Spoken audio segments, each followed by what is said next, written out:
Welcome back. Thank you for joining me and Jonathan tonight. Tim's had to pull a sickie. He's losing his voice, probably shouting at the football too much last night or something. Who knows? How are you getting on, Jonathan? I'm good, thank you. You'll see now taken most of Ethiopia. Um, it's all on fire, which is what happens when you first take something.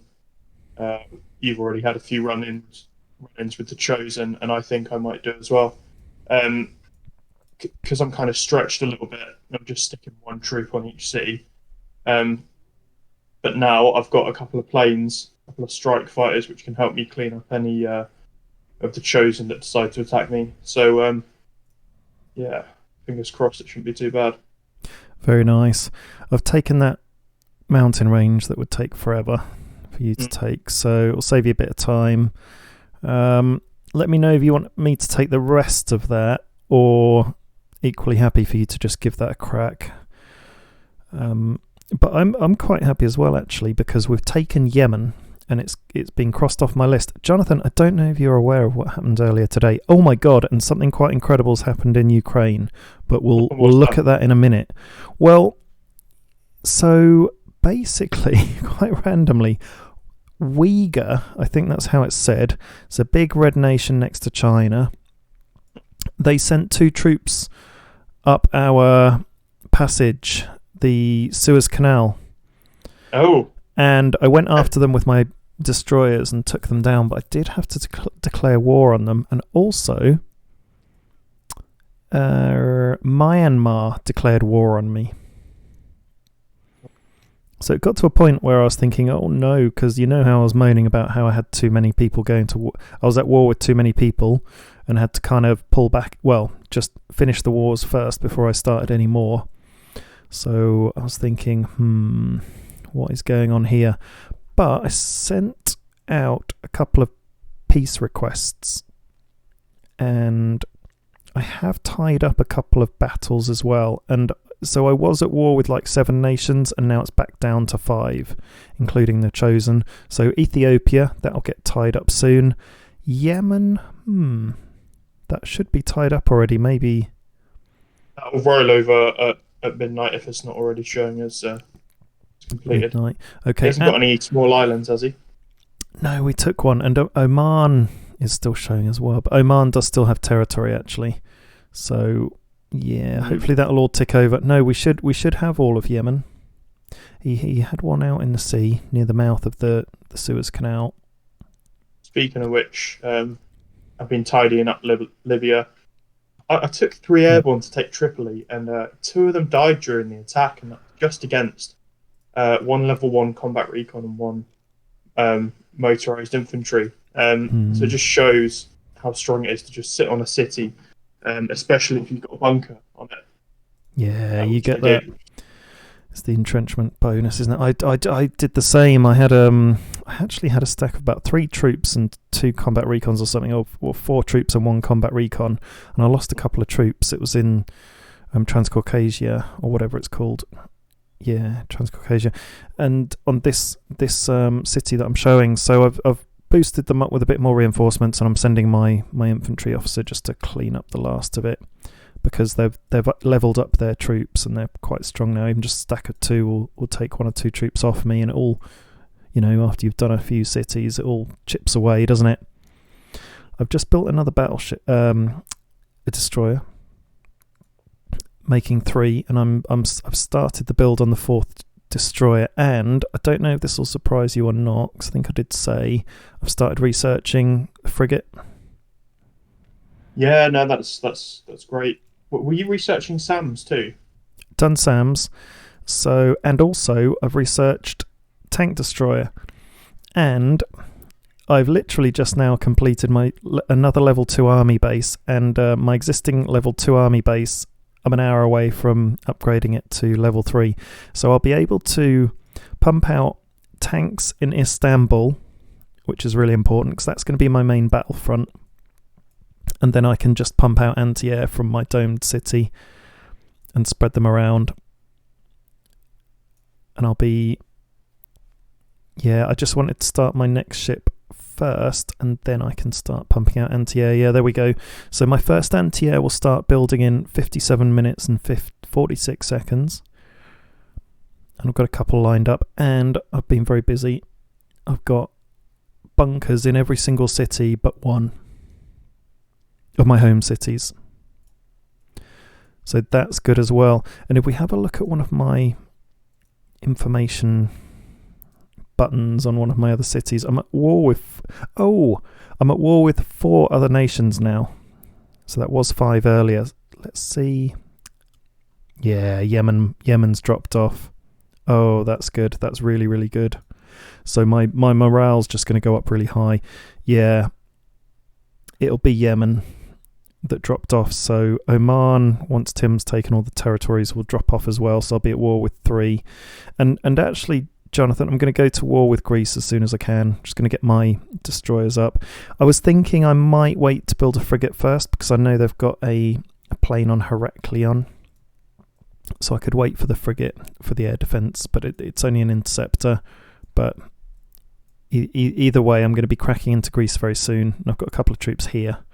I'm just moving down to then go in. Start with Heraklion and then go closer and closer to Greater Serbia. But do you remember I mentioned that Uyghur sent 2 troops up the Suez Canal? Well, yeah, so are we locking off the Suez Canal now? Yeah, I was thinking about that, but I was trying to work out why, Jonathan. And do you know why they sent 2 troops up the canal? No, why? They are in coalition with Greater Serbia, who are right next to me. Oh, wow. Okay, and he's your next target as well. But was he looking to reinforce Greater Serbia's land, or was he looking to attack you, or perhaps me or Tim? I think that's going to be one of the greater mysteries of the universe. Probably sending a couple of troops over to help him out with something or something. It's a bit odd. They're so far apart and they're both really weak and probably not very there's no way they can reinforce each other. And if you're at war with both of them and you have like a frigate over the airspace between Serbia and Uyghur, you can actually shoot down the transport planes as well. So we've got it all locked off, and it's not like they're going to go via land through Ukraine. That's the power of controlling the canal. And it's good that I had my destroyers down there earlier, actually, because he'd have gone all the way up. Because if you're not at war with someone, you're not going to attack them. And none of us were at war with him, so he was just going to slip on by. Although Tim had a Corvette up here, and you've got your Corvette up there. I think that Tim needs to be responsible for the mouth of his river going to his home cities, which he is. He's got a Corvette there. I think you need to be responsible for the mouth of the Suez Canal at the Ethiopia end. Welcome your thoughts on that. And then I think I need to be responsible for the certainly the northern, basically north of my homeland Turkey, in between me and Ukraine. I'm going to have a big presence, but also to the east, because they could go round the side there, sort of under where Transcaucasia is, and chip into Tim from the east up there, right directly to the east of Turkey, where there's a bit of river, like bit of sea that comes round and into Iraq, which is Tim's territory. But also, I think me and you, Jonathan, will then be responsible for the Mediterranean together. What I'm trying to do is just look for key points where you can sit a stack of ships in one place and they can block off access. So I was looking just around my home cities at first, but now I'm realising we have got all of the Suez Canal. And there's one spot at the southern tip where I can just sit, which is south of Gal Bin Yamin. Yeah, got it on my... Yeah, I've got it on my screen. So that's the point, isn't it? So yeah, that's perfect. Just even if it's just a Corvette at the minimum. And actually, to the north of the Suez Canal, there's 2 locations that I have to block off because there's an extra little canal that runs past my capital city as well, um, and another one which runs where the original Suez Canal was, east of Port Said. So 3 stacks of ships should be enough to sort that out. Yeah. Or if you go up to, yeah, either way it's kind of 3, isn't it? Even if you go up to where Greece is. And then you can kind of focus on the rest of the Mediterranean and the Black Sea. Yeah, it's the Black Sea that'll that'll be to the east. Yeah. Yeah, no, that would be great because I kind of need 3 stacks of ships in a way. 1 for the Black Sea in the, north of me, 1 for the Black Sea east of me, and then 1 to try and cover the Mediterranean. But I'm going to go for 2 stacks to start off with. So I've got 4 battleships. Well, I've got 3 that I've built, and I'm building the 4th. And then I'm going to start pumping out a couple of frigates, and then split into 2 stacks. So I've got 2 stacks of 2 destroyers and 1 frigate. But I might keep them quite near each other in case I did want to combine them. Oh God, so right, I haven't told you what's happened with Ukraine. Can you guess? Or can you see? And I'm going to give you a clue. It's in the north of their territory. Oh, they've been invaded by Norway. Yaha.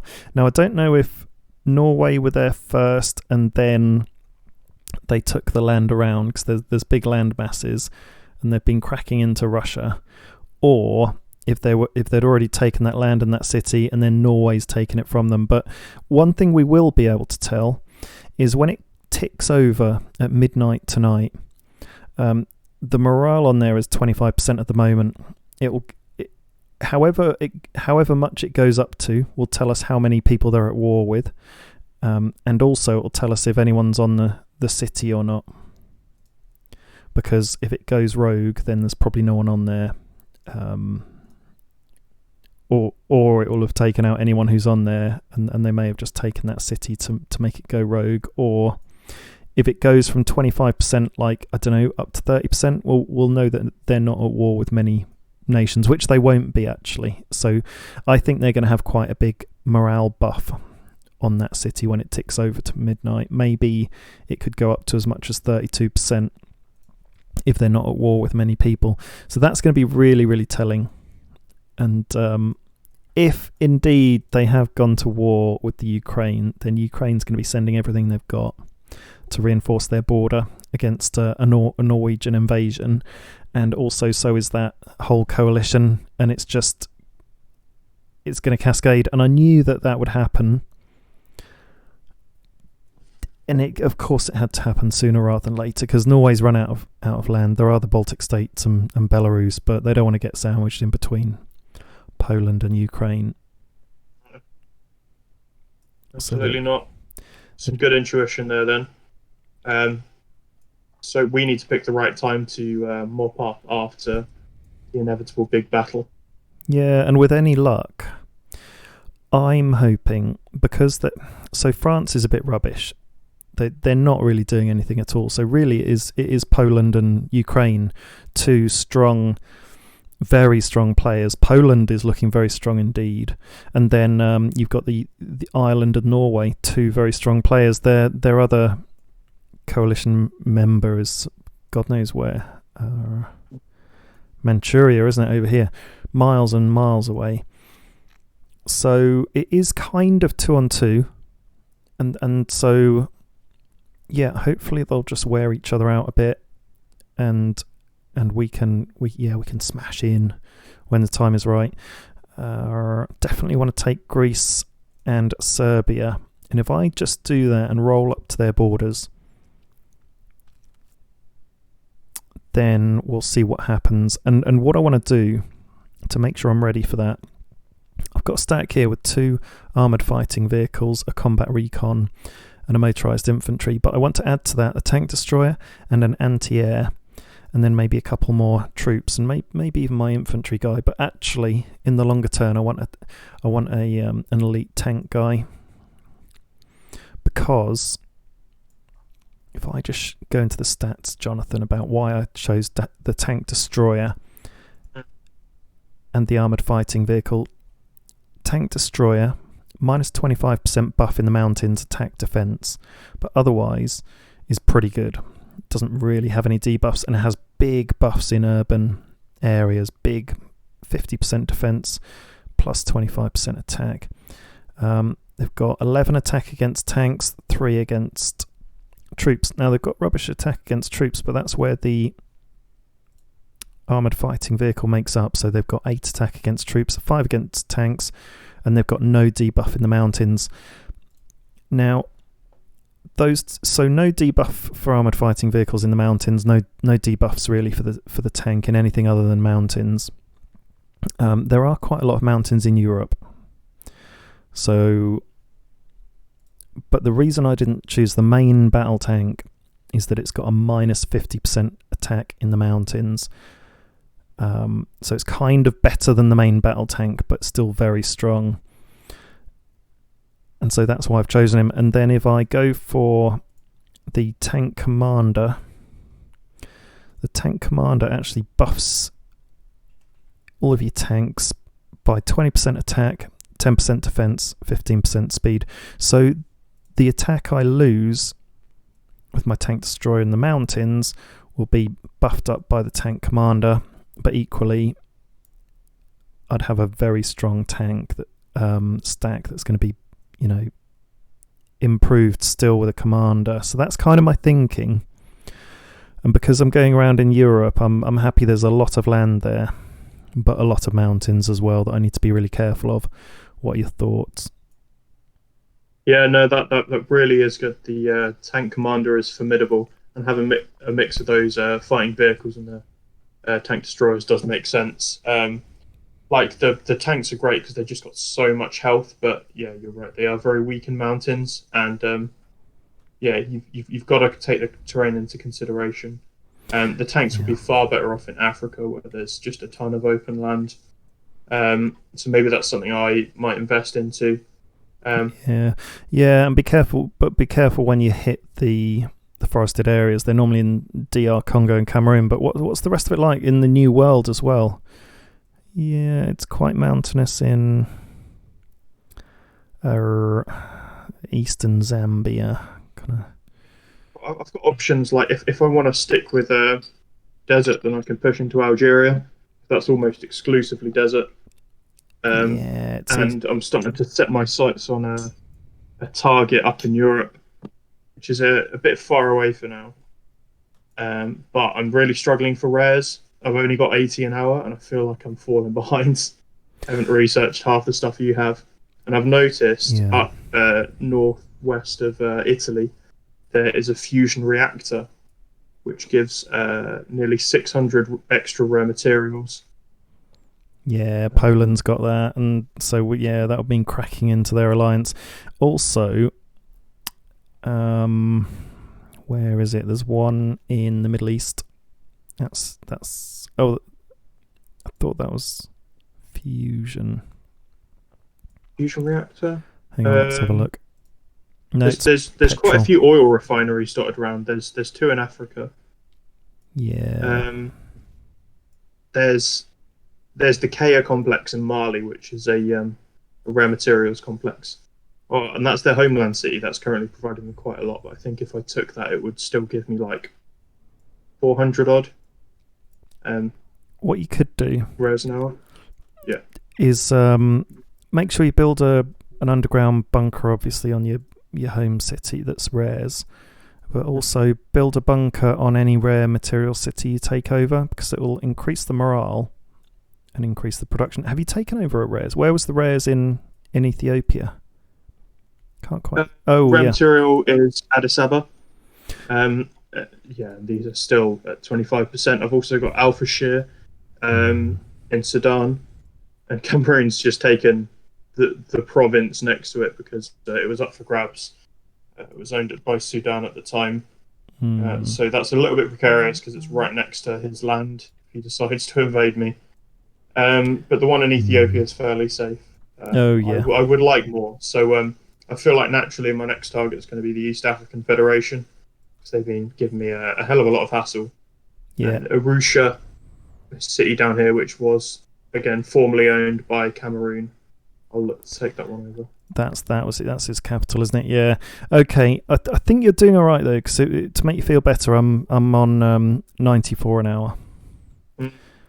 Rares, so you're not that far behind. And I must say, you gave me 300. You should have kept I them. did. I was just, that was the bounty for Djibouti, wasn't it? All right, well, fair enough. And And I didn't actually need any at the time. yeah, I think I'll be happy just as soon as I can comfortably have two things being researched at the same time. yeah. But to be fair, that never usually happens within the first couple of weeks. No, it takes a while. And once you get the core of what you want researched, you struggle to even build it. So I've stuff I've researched, I haven't started building yet, quite yet, but I'm close. So I think we'll be fine. And Tim's doing well. He's taking out Oman, and there's a big rogue state thing going on here with the Chosen. But once he cracks down there, we'll be doing very nicely.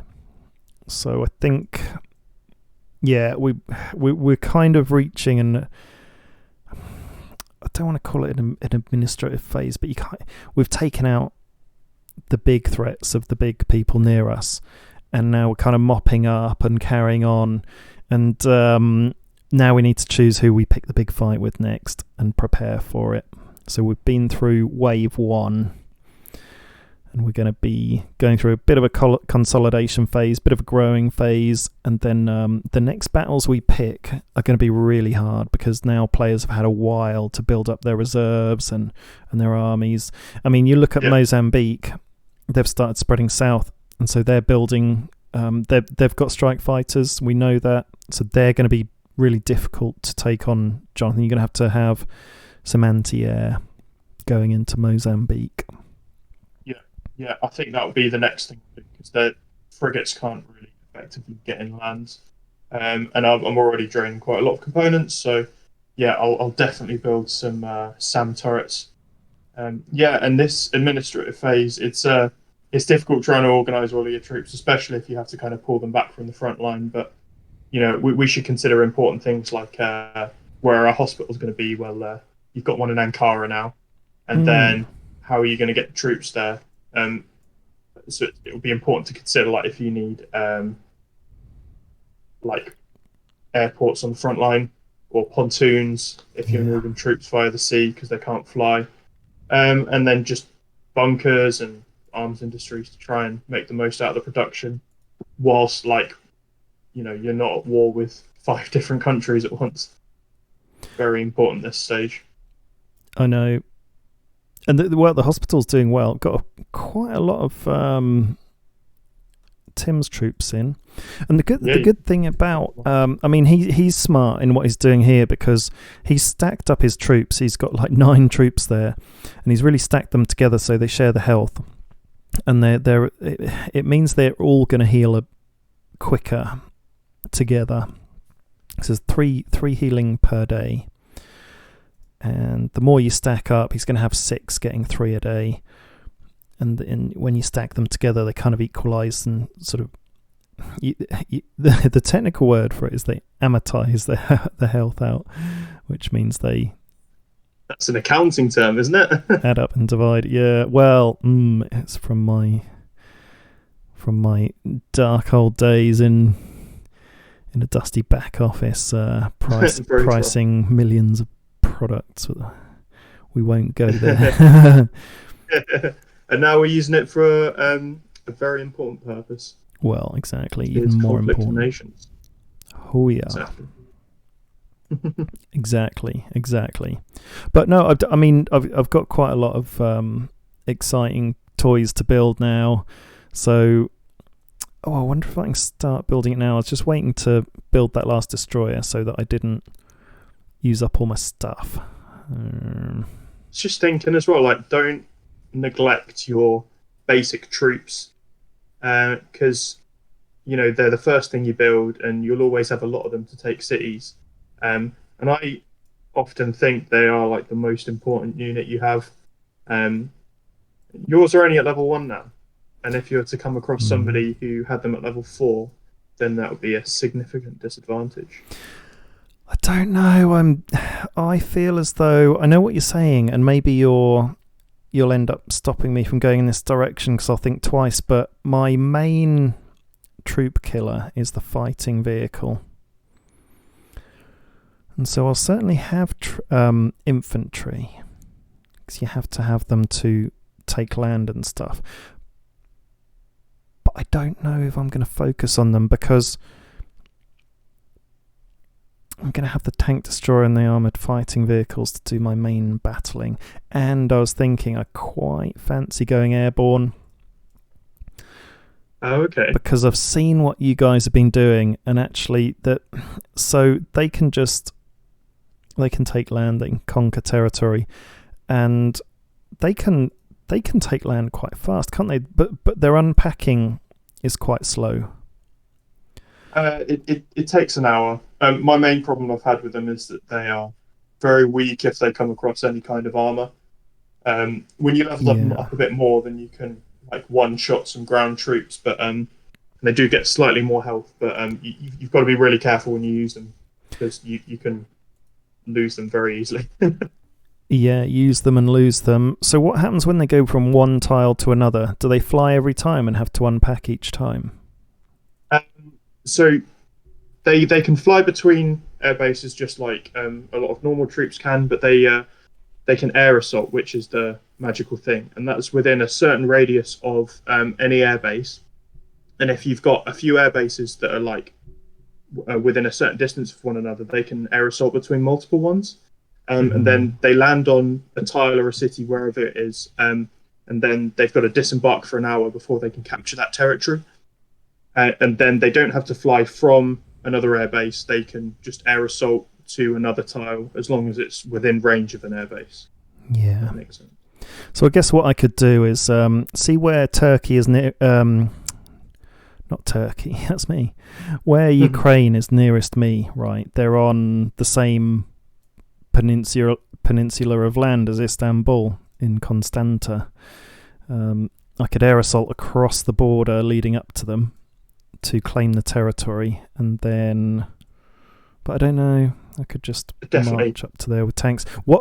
I've got a really nice plan to begin with. There's a mountain range just outside of Istanbul on their landmass. Definitely want to take that mountain range as the primary goal, and then everything inside it, because it means then I've got vision on the mountain range, and anything coming through is going to take a while. So it's just going to give me extra warning, and then just spread out. I think I could probably take on Greece and Greater Serbia at the same time, but if I want to be cautious, I'll do Greece first and then Greater Serbia. But then if I want that visual defense, I need that mountain range. I don't know if you can see it, but within the mountain range is Alexandropolis, which is the Greek city. Which they've taken back from Greater Serbia. That's interesting. Yeah, Greater Serbia are kind of struggling a lot. I think you should go for Greece and Greater Serbia. Yeah, I could probably do them at the same time. Yeah, and like there's tactics that you can employ which involve both airborne and whatever else you've got. What I would do, say, if you were going to go for Ukraine and they held all of the land up to Istanbul, was I'd push forward with the fighting vehicles. Then what you find is a lot of people will try and meet you in the battlefield, and they'll leave their cities unoccupied. And then this works best when they don't know you have airborne, but you move your troops in and then you fly over the top of them to capture the city. Then you can see on Bucharest, this might not work because their airbase is quite damaged, but if it was at full health, you could land your airborne on there. And then as soon as you take it, you've now got the airbase. Then you can move on and air assault to the next city, which could be Sukiva or Odessa. So if the enemy has too many air bases, then they can open themselves up to a lot of vulnerability. And then if they try and retreat to their cities, then your troops on the front line, they just keep pushing forward. Yeah, there's a lot to be said for airborne, especially with all these rivers and mountains. But also, there's special forces. Now, you've used them before. They're pretty special. They're pretty special. They can't take land. No. How long do they take to deploy? I think it's an hour as well. And yeah, you're like, they don't take land, and that's the main reason I don't use them. But they are incredibly strong against troops, a bit weaker against armor, and they're also stealthed. So if you just want to cripple an enemy's defenses on their city, and they haven't got too many tanks because they will still stop them, then you can fly in some special Jonathan, forces. I just need to go. Baby's crying, and Okay. I heard a bit of a noise. So thank you for watching. It's over and out. Over and out.